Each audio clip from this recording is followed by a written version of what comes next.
it. Let's get into it. The first argument says that instead, where a cow cannot give milk, let her go to the slaughterhouse and give the meat to the poor, because that will help a poor to eat his food. Is it really? If a cow is butchered, then the country earns money as well as precious foreign currency through its export.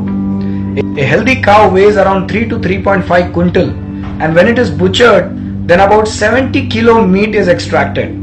1 kg meat is exported at the rate of about 50 to 70. So that means 70 kilo will give around 3,500. Is that's all? Rupees 3,500 for the meat that a cow is exporting. About 25 liters of blood is extracted out of the same healthy cow, which fetches around 1,500 to 2,000 rupees.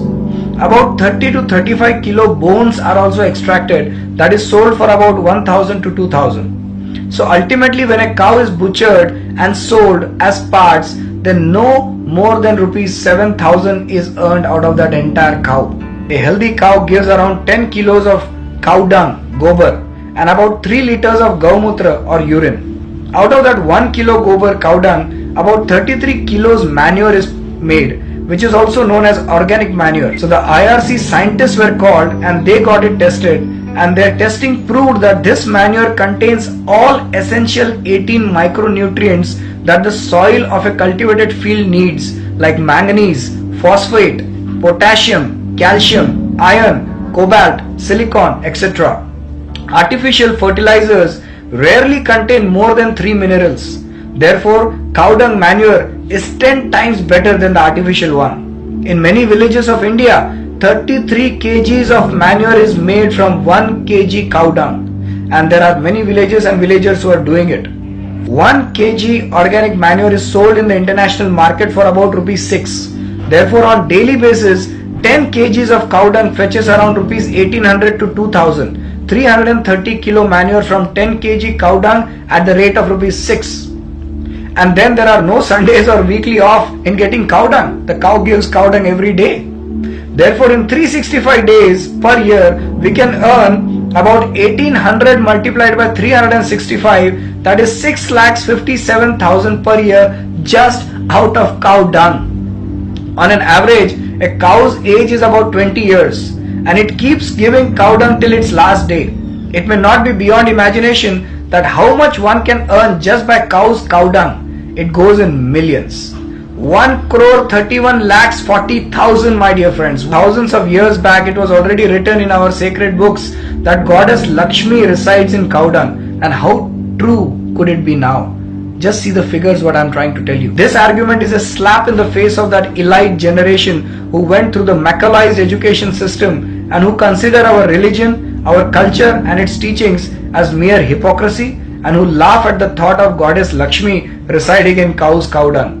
Now let's talk about gaumutra or cow urine. A cow gives around 2 to 2.5 liters of urine per day. A urine of cow is useful in making medicines for diabetes, arthritis, bronchitis, bronchial asthma, tuberculosis, osteomyelitis, etc. and some 48 various other diseases. 1 liter urine is sold in the market for about rupees 500, and that also is the price in Indian market. In international market, a liter of urine can fetch far more. Did you know that America, gaumutra or urine is patented there? It has got more, not 1 but 3 cow urine patents in its entire curriculum. And that the American government imports cow's urine every year from India and makes medicines. So if we calculate according to the American market, then a liter of cow's urine can get about rupees 1,200 to 1,300. That means just out of cow's urine, we can earn about rupees 3,000 daily. In 20 years, we can earn 2 crores, 19 lakhs.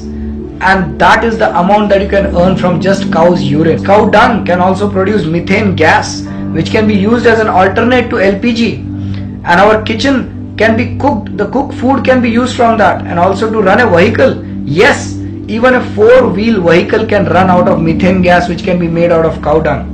Exactly the way that a vehicle run on an LPG gas, a vehicle can also run on methane gas. And unlike diesel, there is no smoke generated from the burning of methane. Plus, there is rarely any sound pollution in a vehicle running on methane gas.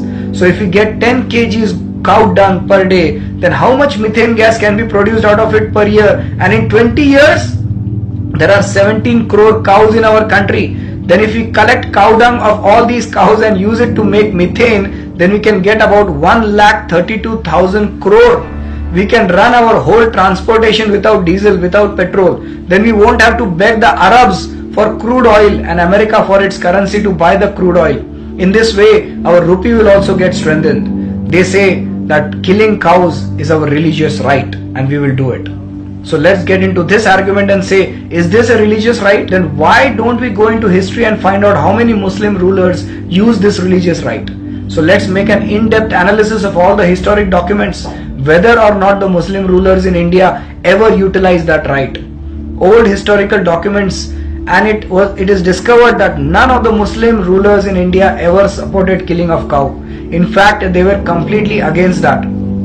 Some of them made laws to stop butchering of cows under their rule. One out of them was Babur. He had written in his book Baburnama that cows should never be killed, even after his death, and that this law should be continued. His son Humayun continued this law, and many others who came after him, including Aurangzeb, followed it. Other than that, in South India there was a king called Hyder Ali, the father of Tipu Sultan, who made a law that if someone is caught killing a cow, then his head will be cut off. Many were punished under this law. Tipu Sultan, when he became the king, he continued this law, except that instead of cutting head, he would cut hands of those who killed the cows. When these facts are shown, it is a religious right of a Muslim to kill cows, then Babur and Humayun were staunch Muslims. Aurangzeb was even stauncher. Then why did they not kill cows and made laws against it? If Quran, Muhammad Sahib and Hadith say against killing cows, then how is it possible that killing cattle or cows is a religious right? The Supreme Court has given a judgment on the 26th of October 2005. Killing of cows is a completely wrong offense in India. In its 66-page judgment, Supreme Court created history. It says that to kill cow is a constitutional and religious sin, and it also says that it is the constitutional duty of every citizen as well as the government to protect cows. As you may know, some of the constitutional duties are to abide by the constitution, respect national flag, respect freedom fighters, to uphold and protect the sovereignty, unity and integrity of India. And now it will also include protecting cows, and I am so happy for it. And I will just have to end by saying that on the 18th of June, we are having this wonderful conference at the Bombay Stock Exchange, Mumbai, and which is Bos Indicus, a protection of our Indian cows. And there are a lot of dignitaries coming for this great conference, and I invite every Indian from every part of India to come and attend this wonderful conference on the 18th of June. It's a Sunday, and we all look forward to your presence at this esteemed conference, Bos Indicus, the protection of Indian cows. Thank you very much.